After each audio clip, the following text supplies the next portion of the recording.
Komisi 1 DPRD Kota Palembang menggelar rapat tertutup bersama dengan mitra Komisi 1 yaitu seluruh perwakilan kecamatan, kelurahan, Pol PP, dan Dinas Kependudukan Catatan Sipil terkait anggaran SKPD di tahun 2017. Ketika ditemui usai rapat, Ketua Komisi 1 DPRD Palembang, Endang Lelasari Larasati mengatakan pihaknya bersama dengan mitra membahas mengenai anggaran di tahun 2017 serta program-program yang akan dijalankan. Sejauh ini rapat pembahasan terkait anggaran masih berjalan dan pihaknya tidak akan mempermasalahkan anggaran yang akan diajukan. Namun pihaknya belum mengetahui berapa besaran anggaran yang akan disetujui karena keputusan hasil rapat belum final. Untuk sementara ini belum ada kendala, masih istilahnya kita pembahasan, kita bertanya ke mereka programnya apa, dengan anggaran berapa.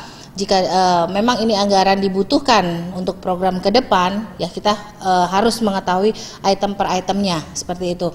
Tapi tadi pembahasannya kita pending dulu karena ada beberapa anggaran yang masih harus dibicarakan, harus diolah kembali karena tadi bentuknya masih gelondongan. Jadi kami minta penjabaran lebih detail lagi, jadi kita tidak salah menganggarkan karena di sini kan fungsi DPR ada pengawasan, penganggaran, dan legislasi, seperti itu.